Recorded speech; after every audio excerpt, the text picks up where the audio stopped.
वाहिगुरू जी का खालसा वाहिगुरू जी की फतेह। हाँ जी स्टूडेंट्स, असी पिछले lecture they which physical properties कीतियां सी ना ग्रुप 16 दियां। असी हुण करांगे कैमिकल प्रॉपर्टीज़ ऑफ ग्रुप 16। ठीक है, सब तो पहला ऑक्सीडेशन स्टेट।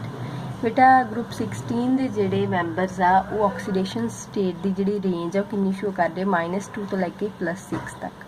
ਕਿੱਦਾਂ ਕੱਢਣੀ ਤੁਸੀਂ ਦੇਖੋ, एक तो यदा ग्रुप नंबर -18 करो, ग्रुप नंबर कितना 16 -18 -2।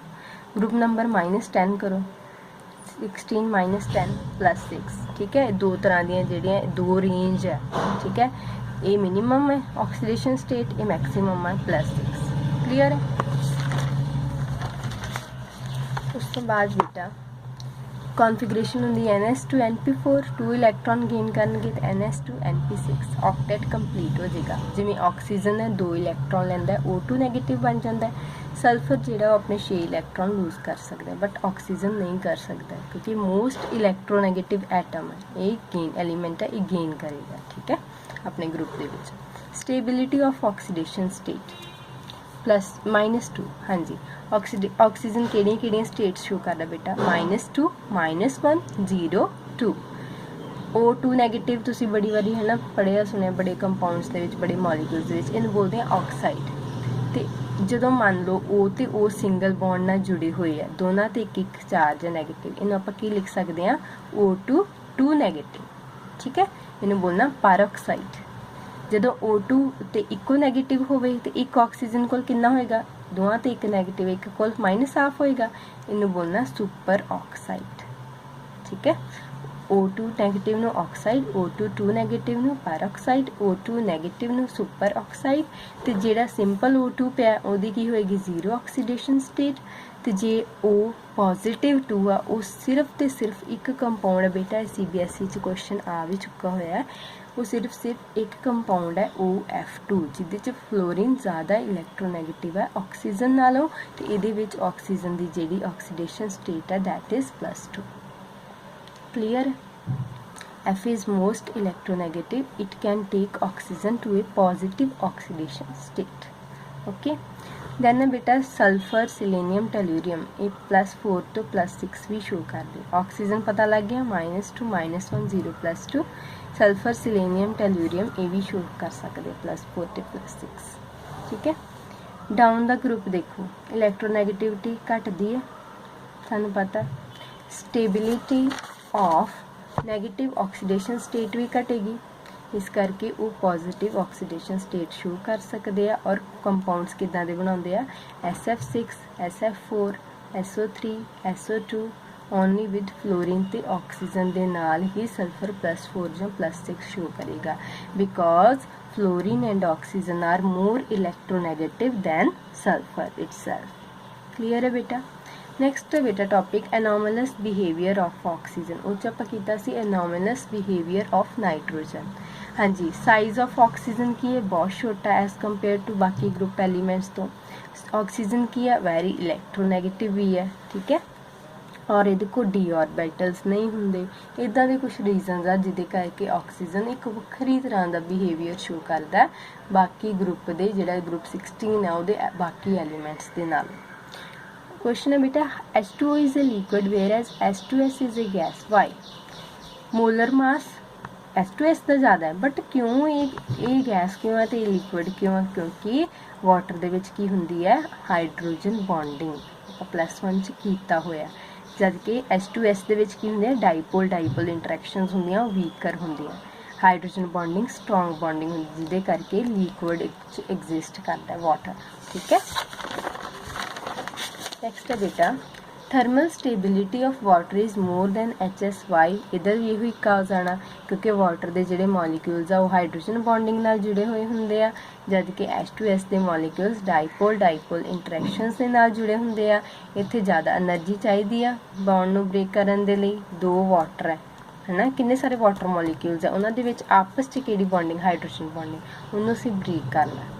तो ये डाइपोल इंटरैक्शनस वीक होंदियां, इस करके घट एनर्जी चाहिए इन्हूं ब्रेक करन दे लई। Oxygen shows maximum covalency of +4 Y.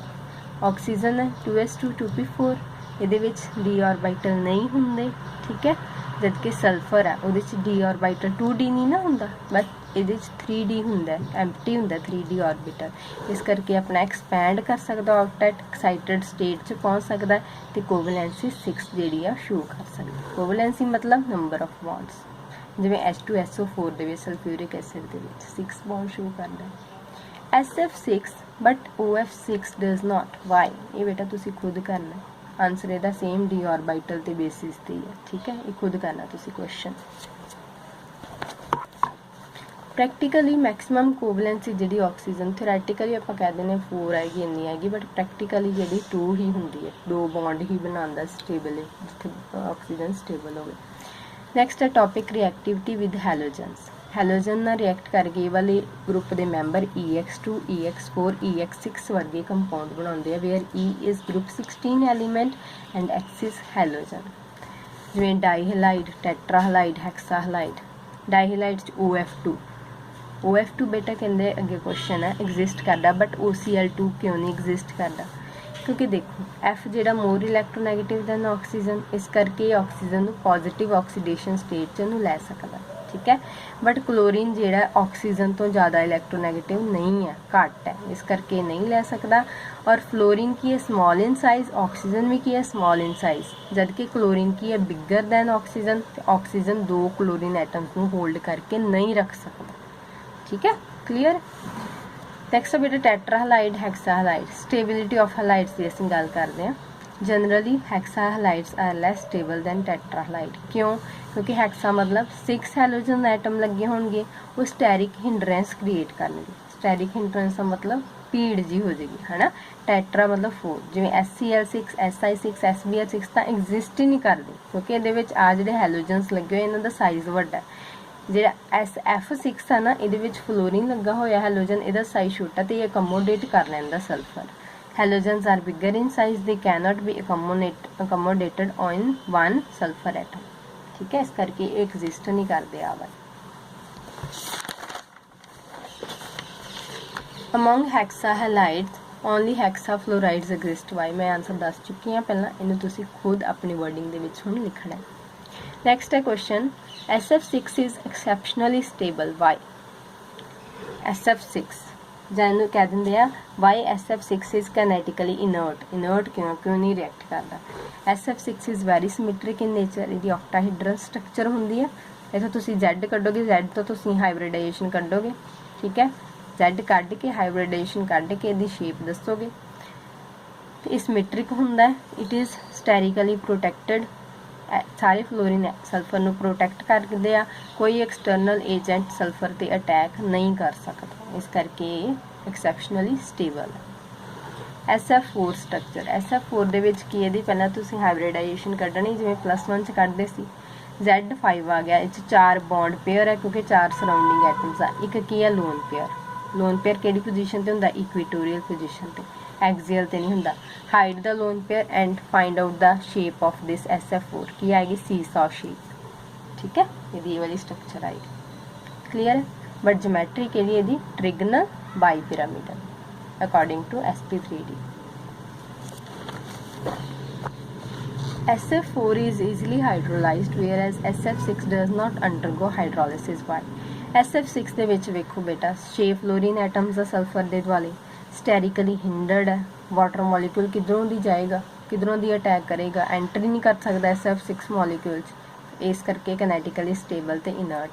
जबकि SF4 दे विच देखो इत्थों वाटर मॉलिक्यूल अटैक कर सकदा, ठीक है, एम्प्टी स्पेस हैगी है, तां करके ये इन्हां दी मतलब स्ट्रक्चर दे करके डिफरेंस है, ठीक है, कि इहदी हाइड्रोलिसिस हो सकती है SF4 दी, बट SF6 दी नहीं हो सकती। नैक्सट है बेटा reactivity with hydrogen. Group 16 elements जिहड़े हाइड्रोजन नाल रिएक्ट करते हैं और हाइड्राइड्स बनाते हैं, EH2 जां इहनूं H2E भी लिख सकते, जिवें हुण ऑक्सीजन नाल मिल के H2O वाटर बनता है, H2S, H2SE, H2TE, ठीक है, इस तरह इन्हां ग्रुप के एलीमेंट्स नाल मिल के हाइड्राइड्स इदां दे बनते हैं, ठीक है। नैक्सट है acidic nature of hydrides. Hydrides की एसिडिक इन नेचर मतलब OH पॉजिटिव लूज कर सकते हैं, जिमें H2S H पॉजिटिव लूज करेगा कि बचेगा नाल HS negative, water H positive loose करेगा नाल कि बचेगा OH negative. H2S H2TE which is more acidic and why? ਕਿਹੜਾ ਜ਼ਿਆਦਾ ਐਸਿਡਿਕ ਹੈ? ਹੁਣ ਦੇਖੋ ਐਸਿਡਿਕ ਕਰੈਕਟਰ ਮਤਲਬ ਅਸੀਂ ਬੌਂਡ ਨੂੰ ਬ੍ਰੇਕ ਕਰਨਾ, ਜਿੰਨਾ ਲੌਂਗ ਹੋਏਗਾ ਬੌਂਡ ਉਨਾ ਹੀ ਵੀਕ ਹੋਏਗਾ, ਜਿੰਨਾ ਵੀਕ ਹੋਏਗਾ ਉਨਾ ਜਲਦੀ ਉਹ ਬ੍ਰੇਕ ਹੋਏਗਾ, ਜਿੰਨੀ ਜਲਦੀ ਬ੍ਰੇਕ ਹੋਏਗਾ ਉਨਾ ਹੀ H ਪੋਜ਼ਿਟਿਵ ਈਜ਼ੀਲੀ ਬਾਹਰ ਆ ਜਾਏਗਾ। ਸਾਈਜ਼ ਜਿੰਨਾ ਜ਼ਿਆਦਾ ਹੋਊਗਾ ਬੌਂਡ ਲੈਂਥ ਉਨੀ ਜ਼ਿਆਦਾ ਹੁੰਦੀ, ਜਿੰਨੀ ਬੌਂਡ ਲੈਂਥ ਜ਼ਿਆਦਾ ਹੁੰਦੀ ਉਨਾ ਬੌਂਡ ਵੀਕਰ ਹੁੰਦਾ, ਜਿੰਨਾ ਬੌਂਡ ਵੀਕਰ ਹੋਏਗਾ ਉਨਾ ਹੀ ਬ੍ਰੇਕ ਹੋ ਜਾਏਗਾ ਈਜ਼ੀਲੀ। ਇਸ ਕਰਕੇ ਸਾਈਜ਼ ਕਿਹਦਾ ਜ਼ਿਆਦਾ H2S ਦਾ ਕਿ H2TE ਦਾ ਜ਼ਿਆਦਾ ਤੇ ਇਹ ਮੋਰ ਐਸਿਡਿਕ ਹੋਏਗਾ ਕਿਉਂਕਿ H ਪੋਜ਼ਿਟਿਵ ਵਿੱਚ ਰਿਮੂਵ ਕਰਨਾ ਈਜ਼ੀ ਹੈ। ਥਰਮਲ ਸਟੇਬਿਲਿਟੀ ਆਫ ਹਾਈਡਰਾਈਡ ਸਭ ਤੋਂ ਜ਼ਿਆਦਾ ਸਟੇਬਲ ਇਹ ਹੈ, ਫਿਰ ਉਹ ਤੋਂ ਘੱਟ ਉਹ ਤੋਂ ਘੱਟ ਉਹ ਤੋਂ ਘੱਟ। ਡਾਊਨ ਦਾ ਗਰੁੱਪ ਸਾਈਜ਼ ਕੀ ਕਰਦਾ increase, bond length increase, bond strength ਘਟਦੀ ਮਤਲਬ ਬੌਂਡ ਵੀਕ ਹੁੰਦਾ, ਇਸ ਕਰਕੇ ਬੌਂਡ ਬ੍ਰੇਕ ਈਜ਼ੀਲੀ ਹੋ ਜਾਊਗਾ। ਇਹਦਾ ਈਜ਼ੀਲੀ ਹੋ ਜਾਊਗਾ, ਇਹਦਾ ਥੋੜਾ ਘੱਟ, ਇਹਦਾ ਥੋੜਾ ਘੱਟ ਤੇ ਇਹਦਾ ਸਭ ਤੋਂ strong. Okay H2S is reducing agent whereas H2O cannot. Why?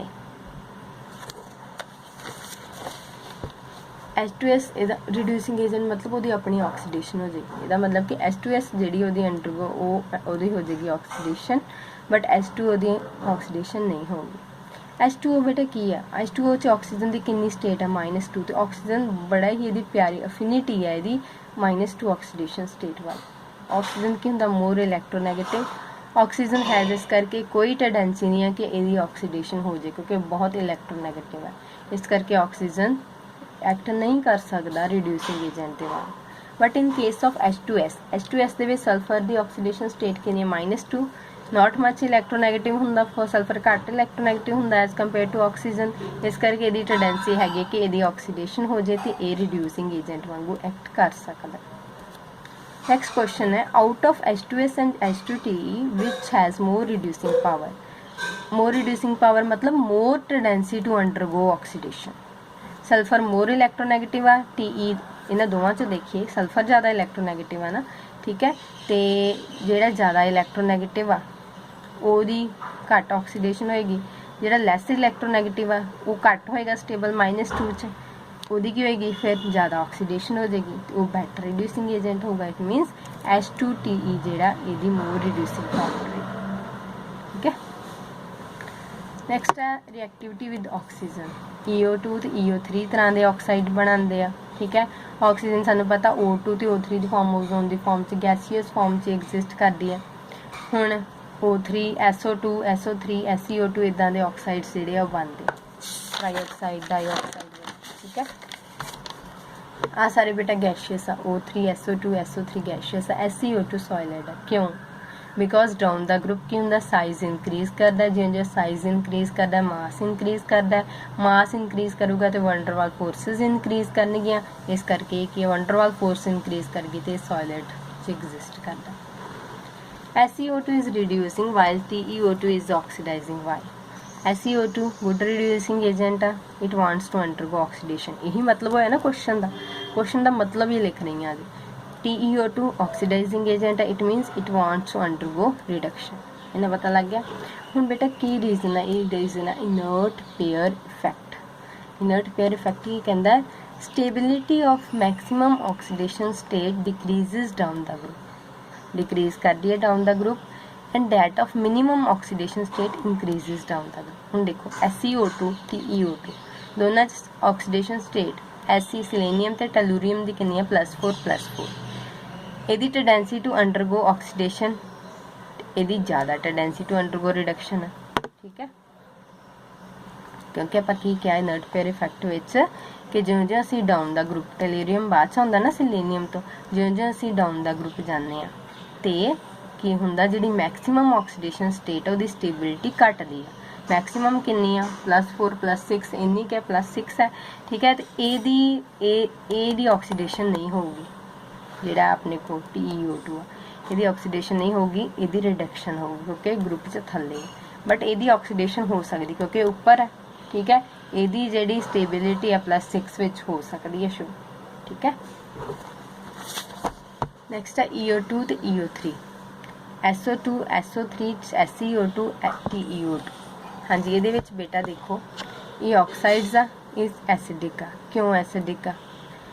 MOB ਆਪਾਂ 10th 'ਚ ਕੀਤਾ ਸੀ ਨਾ, metal form basic oxide, non metal form acidic oxide, ਠੀਕ ਹੈ।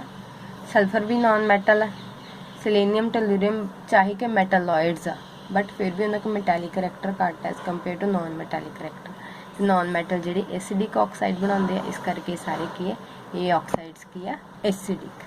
So this was all about chemical properties of group 16. I hope you have understood it clearly. Thank you.